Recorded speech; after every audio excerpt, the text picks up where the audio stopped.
Hi guys, welcome back to my channel. ये 9th video है दिल्ली सल्तनत लोधी डायनेस्टी पे। आज हम बात करने वाले हैं। यहाँ पर हम 3 राजाओं के बारे में डिस्कस करेंगे, बहलोल लोधी, सिकंदर लोधी और इब्राहिम लोधी के बारे में। बाकी आप देख सकते हैं ये जो पिंक एरिया है ये सारा लोधी डायनेस्टी के अंडर था। ये पूरी टेरिटरी उन्हीं की थी, लोधी लोगों की। अच्छा, अगर इनकी थोड़ी बैकग्राउंड हिस्ट्री हम देखें तो क्या था, ये अफ़गान से ही थे और पठान थे। इनको कंसीडर ऐसा किया जाता था कि काफ़ी बड़े फाइटर थे, करेजियस थे, बहुत ज़्यादा ब्रेव थे।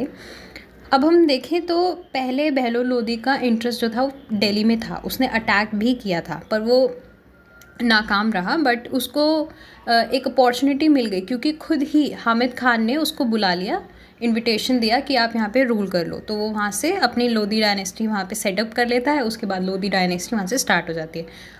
अब ये दिल्ली सल्तनत का एंड ही चल रहा है तो आपको थोड़ा फैक्ट्स में बता दूँ, मैंने ढूंढा थोड़ा। तो लोधी जो थे उन्होंने 75 ईयर्स जो है रूल करा था। और स्लेव डायनेस्टी जो थी वो 84 ईयर्स उन्होंने रूल किया था। खिलजी डायनेस्टी ने 30 ईयर्स रूल किया था।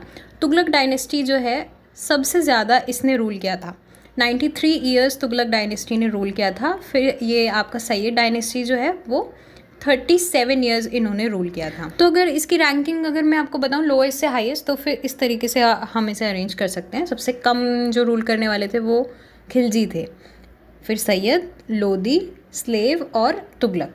लोएस्ट से हाईएस्ट मैंने ऐसे अरेंज करके आपको बता दिया है। ये चीज़ें फैक्ट्स वगैरह मैंने आपको बताया। इसके बाद हम सीधे चलते बहलोल लोधी पे। बहलोल लोधी पे भी क्या ही चले, हमने लास्ट वीडियो में वैसे भी बहलोल लोधी के लिए सब कुछ डिस्कस कर रखा है, तो आप उसको ज़रूर देख लेना। तो सीधे हम सिकंदर लोधी पे चलते हैं अभी। तो सिकंदर लोधी जो था वो बहलोल लोधी का ही बेटा था और उसका चाइल्डहुड नेम अगर हम देखें तो निज़ाम खान था। तो सिकंदर लोधी जो था वो काफ़ी बड़ा वॉरियर था, साथ ही साथ एक बहुत अच्छा स्कॉलर भी था। ठीक है, तो वो लिटरेचर लिखा करता था और उसने जो अपना पेन नेम सिलेक्ट करा था वो नाम उसने गुलरुख सिलेक्ट किया था। उसी के गाइडेंस में इंडियन आयुर्वेदा जो थी वो ट्रांसलेट करी गई थी। तिबी सिकंदरी नाम रखा गया था उसका। इसका काफ़ी अच्छा टेस्ट था आर्किटेक्चर में, तो इसने कुछ कंस्ट्रक्शंस करवाए थे। डबल डॉम कंस्ट्रक्शंस जो थे, आप देख सकते हो स्क्रीन पर अपने कि डबल डॉम और सिंगल डॉम में क्या फ़र्क है। तो इसका इंटरेस्ट थोड़ा कंस्ट्रक्शन में भी ज़्यादा देखा गया था। और यहाँ पर इसने जो इंट्रोडक्शन करवाया था डबल डॉम स्ट्रक्चर का वो हमने देखा। अब आगे देखें तो इसकी खुद की जो ग्रेव है वो लोधी गार्डन में है, जो हुमायूं टॉम के पास ही है दिल्ली में। एक चीज़ और इम्पॉर्टेंट चीज़ यहाँ पे मैं आपको बताऊँ, इसने अपनी एक न्यू कैपिटल बनाई थी आगरा में। आगरा जो थी वो आगे जो मुग़ल बादशाह जो हैं उनकी भी कैपिटल वही रहेगी।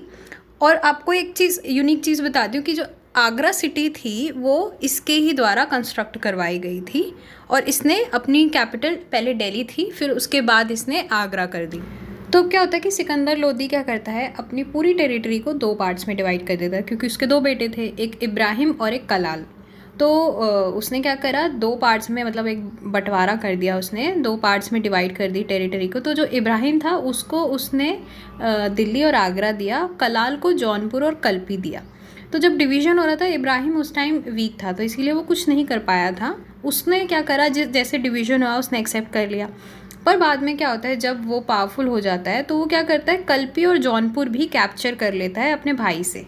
भाई का नाम कलाल था। ठीक है, तो वो पूरी की पूरी जो मतलब ये 4 एरियाज़ का जो पूरा था अलग अलग बंटवारा हुआ था वो सब उसने एक कर दिया। फिर उसके बाद वो खुद ही रूल करने लग गया वहाँ पर। तो इब्राहिम लोधी से लोग जो थे वो परेशान ही थे। अब आप देखो तो बाबर का इनविटेशन जो है यहाँ से जाता है 3 लोगों के द्वारा, दौलत खान, आलम खान और राणा सांगा। ये 3 लोग जो हैं वो बाबर को इनविटेशन देते हैं ताकि वो इब्राहिम लोधी पर अटैक करे और उसे राजगद्दी से हटा दे। अब अगर हम देखें तो बाबर जो है वो इस टाइम काबुल में है। तो अब ये 3 कौन है, हम इनके बारे में डिस्कस करते हैं। तो पहला जो दौलत खान है वो पंजाब का गवर्नर है और वो चाहता है कि इब्राहिम लोधी को हटा दे और वो खुद सुल्तान बन जाए। दौलत खान यहाँ पर खुद सुल्तान बन जाए, इसीलिए उसने बाबर को इन्विटेशन दिया था। आलम खान का भी सेम वही केस था। वो चाहता था, वो पहले तो मैं आपको ये बताती हूँ कि जो आलम खान है वो कज़न है इब्राहिम लोधी का। तो वो क्या चाहता था, इब्राहिम लोधी को हटा के वो भी सुल्तान बनना चाहता था। राणा सांगा का थोड़ा अलग केस था यहाँ पर।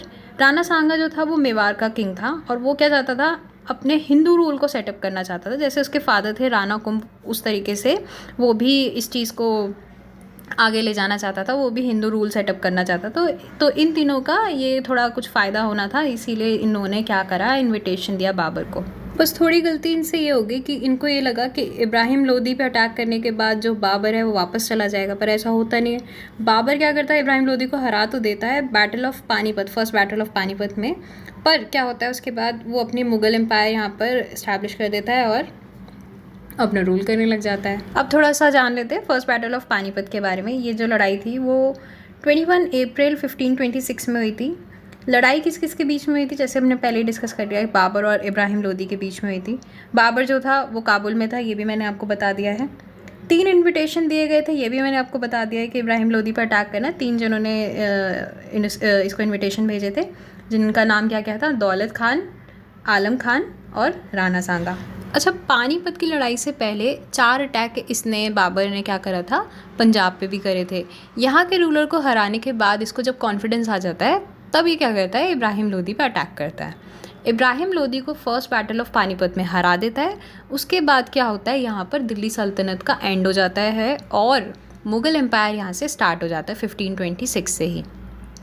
तो वीडियो बस आपकी यहीं तक ही है, क्योंकि नेक्स्ट वीडियो में हम अब डिस्कस करेंगे मुग़ल एम्पायर के बारे में। यहाँ पर लोदी डायनेस्टी ख़त्म और आपकी पूरी की पूरी दिल्ली सल्तनत यहाँ ख़त्म हो चुकी है। नेक्स्ट वीडियो में वही मुग़ल एम्पायर से स्टार्ट करेंगे। वीडियो अच्छी लगी हो तो लाइक करना, सब्सक्राइब कर देना चैनल को। Thank you so much, bye bye and take care.